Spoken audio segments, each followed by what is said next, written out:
नमस्कार दोस्तों।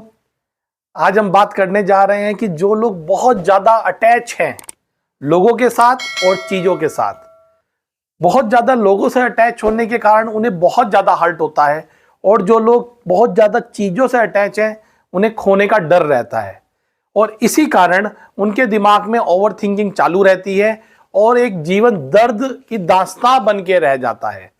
जैसे कि यदि दो व्यक्तियों का आपस में बहुत प्यार है, उनका बहुत जैसे आप बोलते हैं बहुत अटैचमेंट है, यदि उन दोनों को हथकड़ी बांध दी जाए जिससे दोनों एक दूसरे से अलग ही ना हो सकें, तो 2-3 घंटे तो बड़ा अच्छा लगेगा, 4 घंटे अच्छा लगेगा, एक दिन अच्छा लगेगा, दूसरे दिन थोड़ी इरिटेशन शुरू हो जाएगी, तीसरे दिन और इरिटेशन, चौथे दिन और इरिटेशन, और एक हफ्ते बाद आपका ऐसा हाल हो जाएगा, आप केवल एक ही चीज चाहेंगे कि कोई हमारी ये हथकड़ी खोल दे जिससे हमें सुकून मिले, वो फ्रीडम मिले। क्यों चाहते हो ऐसा?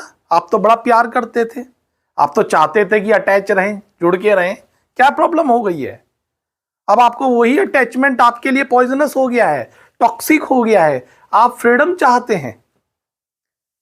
ये तो एक फिजिकल फॉर्म है, ऐसे ही साइकोलॉजिकल फॉर्म, साइकोलॉजिकली हम अटैच हो जाते हैं लोगों से, अपनी गर्लफ्रेंड से, पत्नी से, चीजों से, किसी से भी अटैच हो जाते हैं। और फिर देखिए हम कैसी कैसी बातें करते हैं जब हम अटैच हो जाते हैं। सोना बाबू, बेबी, बाबा, निब्बा, निब्बी, और पता नहीं क्या क्या वर्ड्स हम यूज करते हैं।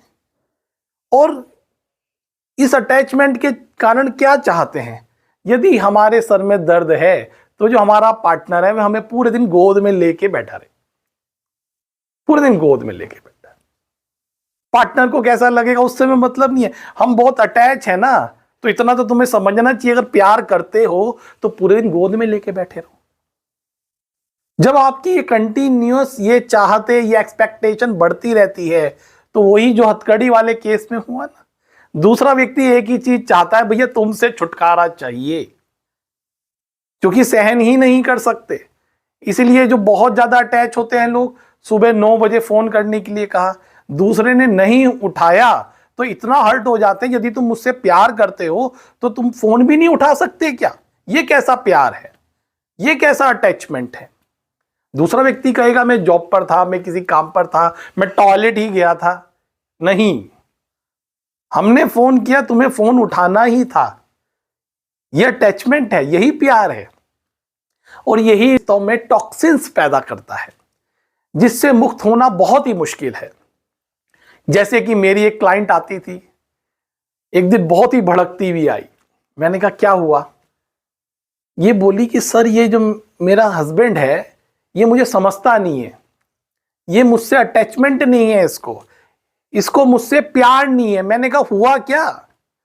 मैंने कहा सर कल मेरे सर में दर्द था, इस व्यक्ति को पता ही नहीं चला,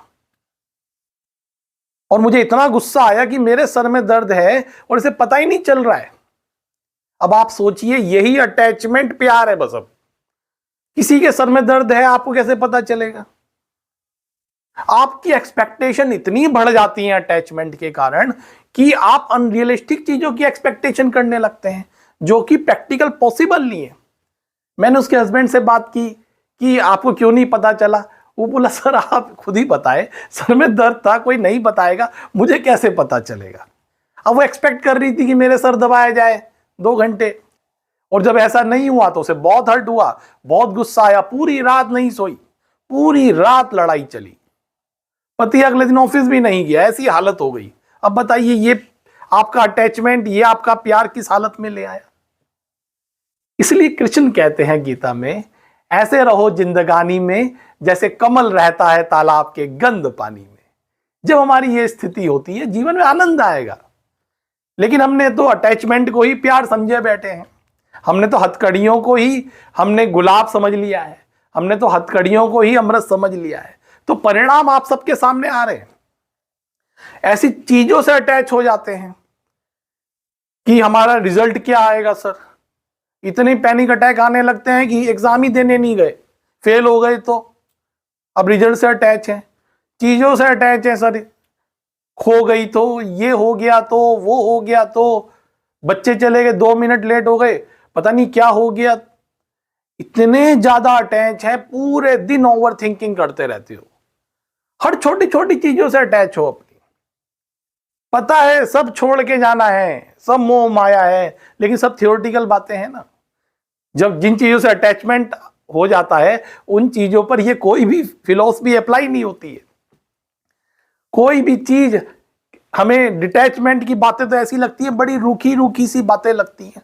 हमें लगता है डिटैचमेंट बड़ा रूखा सा है, नॉन लुब्रिकेंट है।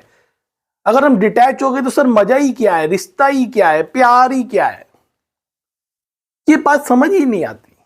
और देखिए पूरी गीता में कृष्ण डिटैचमेंट पे बात करते रहे।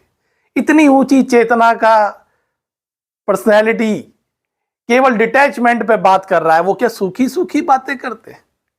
वो महाआनंद की बातें थी, महासुगंध की बातें थी, शांति की बातें थी, जीवन में अमृत की बातें थी।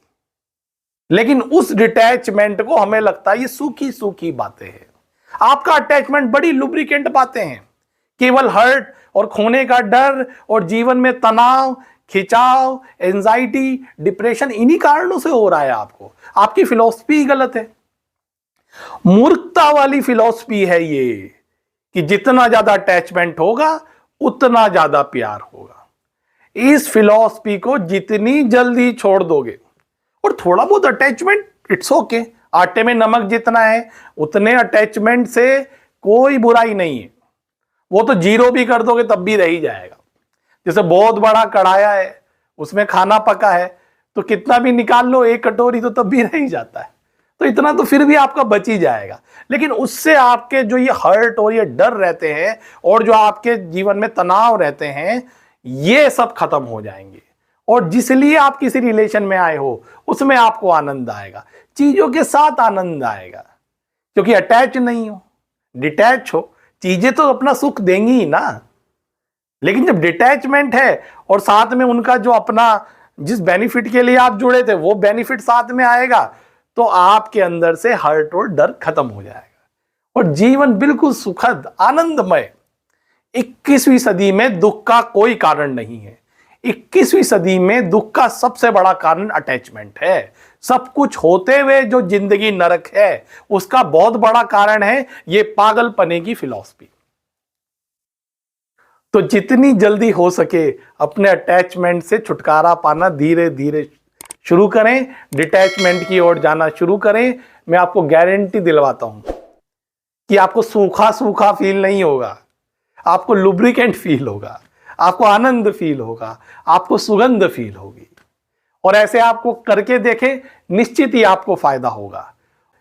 यदि आपको कोई भी इसके बावजूद ऐसा लगता है कि प्रॉब्लम सॉर्ट आउट नहीं हुई है आपकी, तो नीचे कमेंट करें, आई विल रिप्लाई यू। और जितना ज्यादा आप इसे शेयर करेंगे दूसरों की लाइफ इजी होती चली जाएगी। यदि दूसरों की लाइफ इजी करोगे तो आपकी लाइफ भी इजी होती चली जाएगी। Thank you, God bless you.